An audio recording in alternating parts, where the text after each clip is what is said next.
Ámós, it's great to have you in Abu Dhabi. Thanks for joining me. It's great to always be with you, especially here in UAE. Walk me through how you see the current administration in Lebanon. Are they getting it right? I think first of all, I think it's a great improvement. I think that we have a president, we have a new prime minister who is really committed to the reform agenda. I think we're in a really tough spot because we had the ceasefire, which is still holding, but it has a lot of stress on it. And I think that the Trump administration came in with both its envoys to Lebanon, Ambassador Tom Barak and Morgan Ortagus, and trying to move things along, which I think is the right, to show the focus on moving it along. But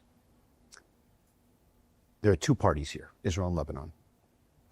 There's so much potential for what could actually happen based on the regional dynamics.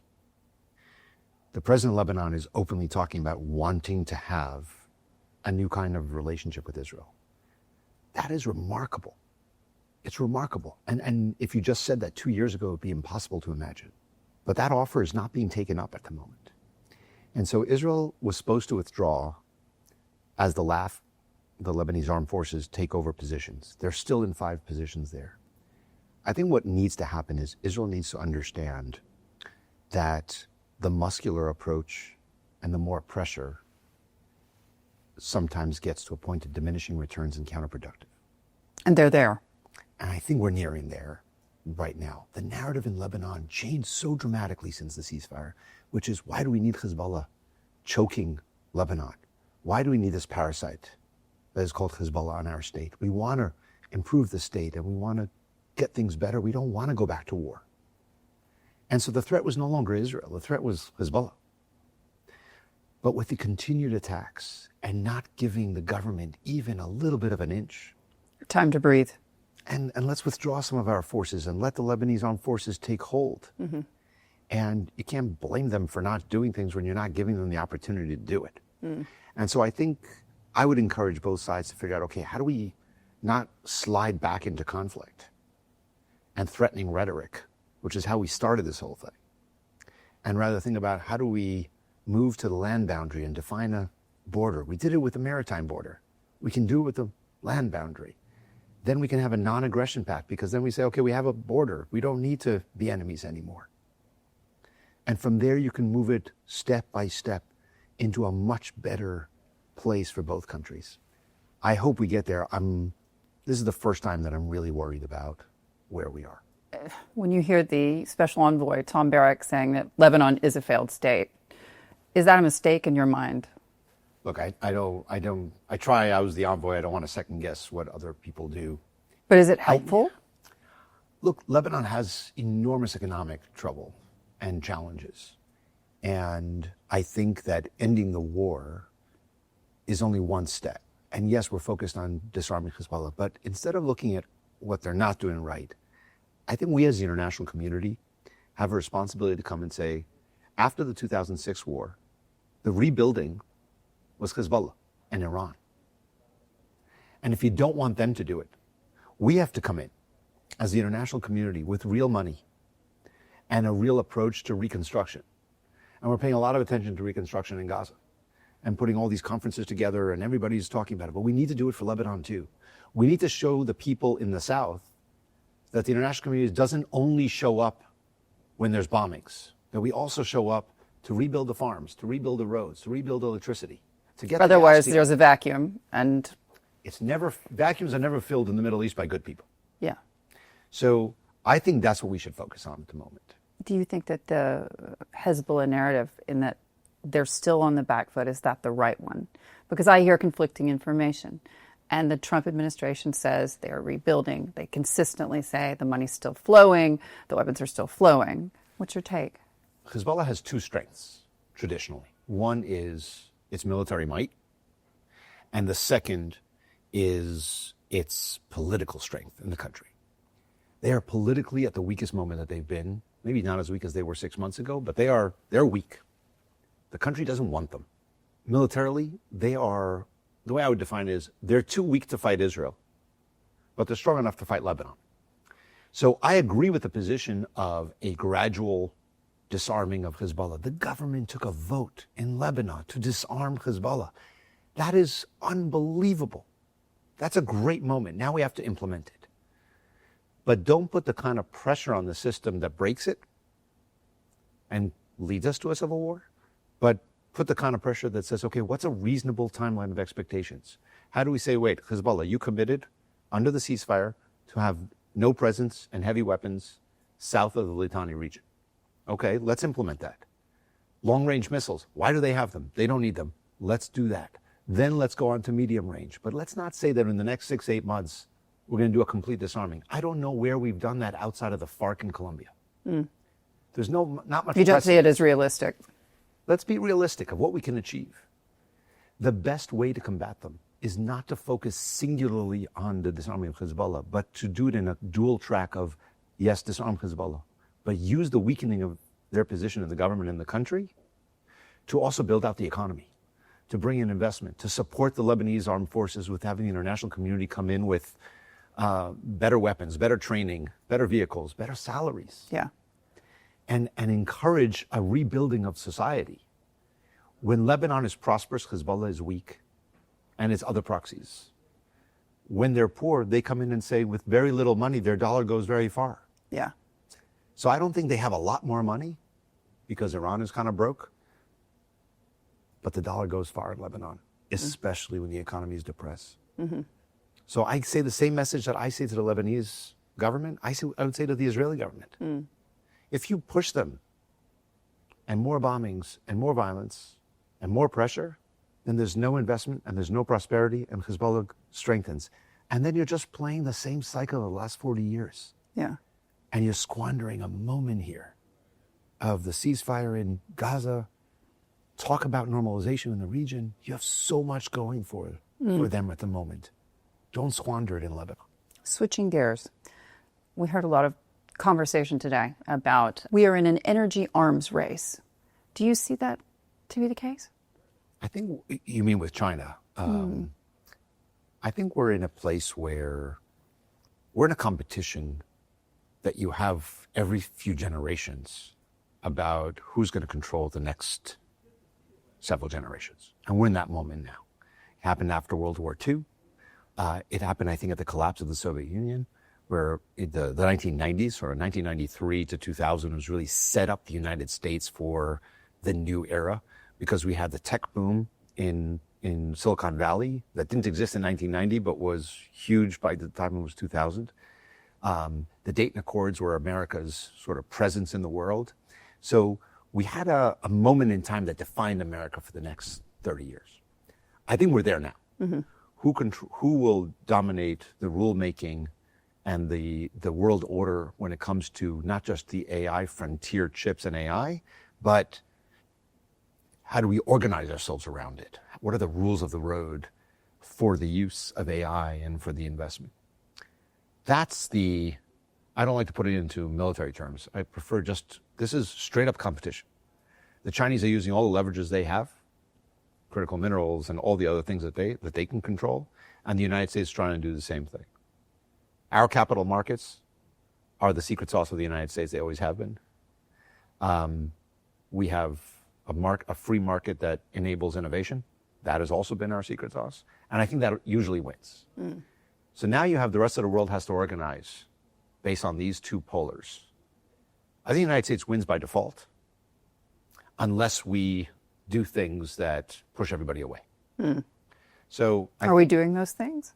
I always find it weird for a Democrat to criticize a Republican administration for intervening in the market too much, taking 10% of companies and so on. I think the capital markets and free market and innovation is what we should do well. I think the far left went out against innovation and against success and against the tech companies. You don't have to always be for everything they're doing. They're doing a lot of things that I don't like either. But by and large, this is what makes America great, is that whenever for the last 150 years, whenever there was a moment in time of inflection points, we win because of innovation. And I can disagree with Elon Musk all I want on a whole bunch of issues, and I do, but I think he's one of the greatest things that's happened to the United States. If you look about what we're doing in space and what we're doing in technology and electric vehicles, right? We wouldn't have an industry without it. So I think we can have complicated approaches to companies and innovation as long as the baseline is right, which is we support it when we want to enable it. And I think what you're seeing, the partnership with the UAE, the partnership with the Gulf as a whole, where people want to put their money, it's in the United States. You look at the dollars and cents of how much money is flowing into U.S. innovation versus how much is flowing into other countries. It's not even a close call. This is probably the most lopsided it's ever been.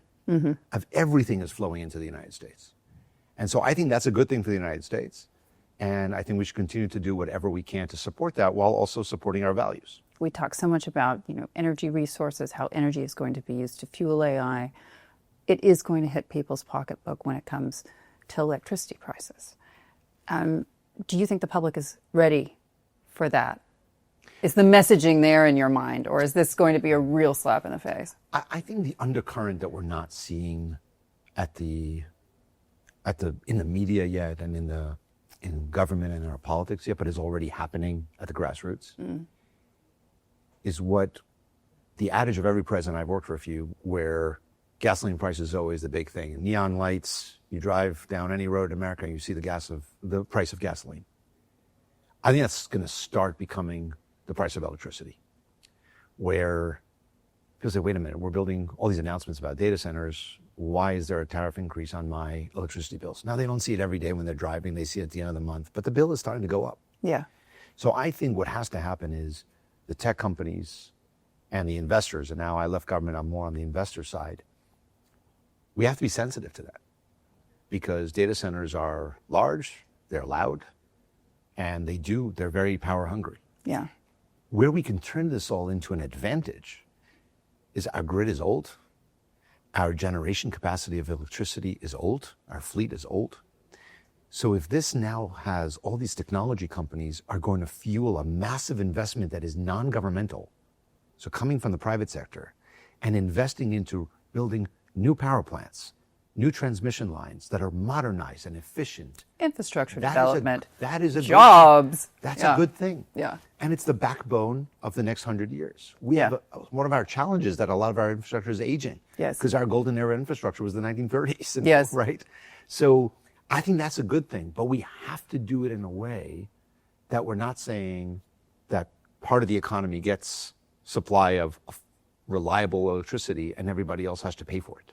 Yeah. I think they should pay for it, and the money's there. Yeah. So how do we figure that out? The companies should pay for it. The companies should pay for the increase of the infrastructure, because they're going to make the profit off of it. Yeah. And therefore, the people and communities that live nearby should not have an increase in electricity prices. So there has to be some kind of conversation that we haven't had to have in dozens of years about how to manage the cost of electricity not falling to local communities. Yeah. And I think we haven't figured it out yet. And I think that both the industry and the government need to figure that out. How do you see, it is messaging. And a large part of this, obviously, is messaging. How do you see this impacting the midterms? So we'll see how, it'll depend on how things develop over the next few months. In other words, we've seen a few utilities and private power generation companies announcing hikes of electricity prices. What I want to see is how many people running for office, and I see it now in both parties, at the very local level, county, city, state, running and saying, I'm not going to allow data centers, or I'm not going to allow electricity prices. Now in the private sector, where I'm investing into this sector, I think my call to my colleagues and to people in the companies is to be very attuned to it, because this is one of those things where if you see it in the midterms, it's too late. Yeah. Then we miss. Then we're screwed. Yeah. So we have, because the crisis, if it comes, is much harder to undo than prevent it from happening. Yeah. And the preventing is some of the messaging. One, we have to be responsible for water resources. We have to we're going to make sure that prices don't go up for consumers. And we're going to do something about the fact that this has to be sustainable for environmentally, and that's also the noise and other things. So we have to take care of our land so we don't go around states in a few years from now, it's covered with these big data center boxes. Yes. But we need the data centers, and we need the extra power, right? So it's turning against it is the wrong move too. Yeah.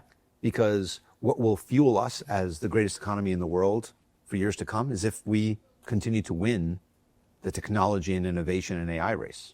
So, and you can't win that without more power and without more data centers. Yeah. So it's about a balance. And I think the rhetoric on the far left and the far right is non-pragmatic.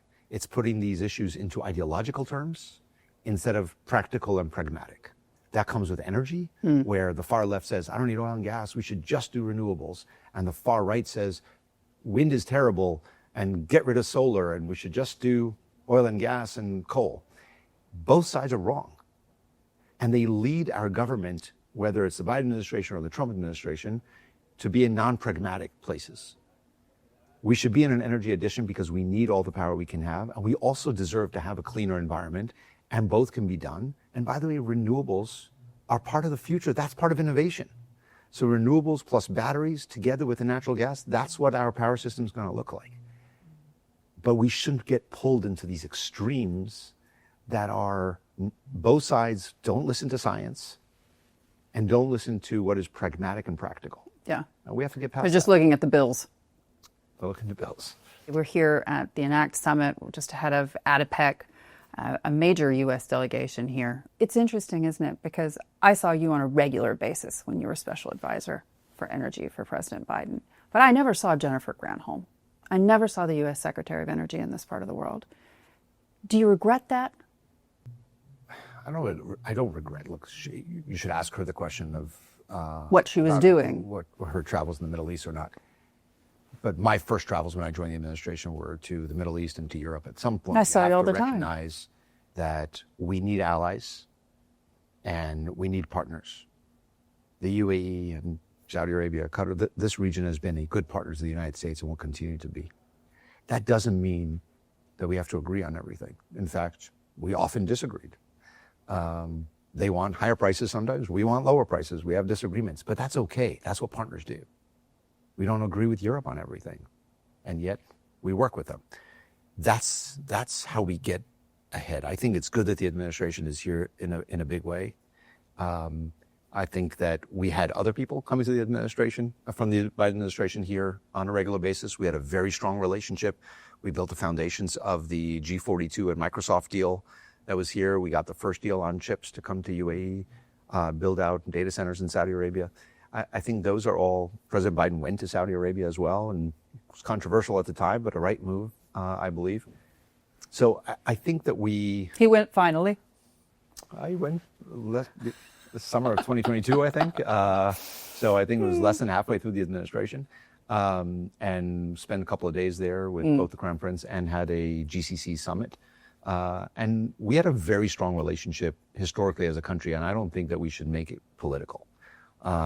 I think that we have some disagreements, and if we raise them and address them directly and say what our concerns are, whether it's about AI or chips or defense or energy, my experience has been in UAE and Saudis that when I raise the issues directly with the leadership, with my counterparts, and you have a good relationship, they either explain it or they address it every time. If we don't talk and don't communicate and just stew in our criticism, then it doesn't go very well. Mm-hmm. And so I think that it's good for any administration to send their people here, I think regularly, to have a strong relationship. It benefits. I don't think that we should have a good relationship because it's good for UAE. I think we should have a good relationship because it's good for the United States. UAE has a very, very diverse relationship. You know, they were very strong strategic relationship with the United States, of course, and business relationships with the United States. But at the same time, they are a crossroads. They are, taking investment from China. They're working with Russia in other areas. In your mind, is that good or bad for the United States? I think we should have a partnership with UAE that recognize that they are not the United States. They have their own interests. And we should discuss our interests. And they should have a relationship with whoever they feel they need to. In certain areas, we can have the right to come and say, listen, just like in anything, on this issue, it's binary. Us or them. On this issue, it's us or them. On other issues, do what you want. Yeah. And the us or them doesn't mean I'm your enemy if you choose them. It's just, I can't work with you. That's the same in the private sector. In certain areas, on this, if I sell you my technology, we have an agreement that you can't share my technology with anybody else. Yeah. Why? Because they're my competitors. Not because China's my enemy, but because they're my competitor. So if you want to work with me, great. I want to work with you. So tell me. But we have to accept that you can't do that on every issue. I don't think we should be dictating or expecting some kind of loyalty oaths. Yeah. We should have a partnership that recognizes that other countries have interests. And they're not identical to ours, but they should be compatible with ours. Yeah. And if you're compatible with my overall view of the world, we should work together. And if we're not compatible, then we're not going to work together. And it's as simple as that. It's not personal. Ámos, it's great to have you. Thanks so much for joining me. It's great to be with you.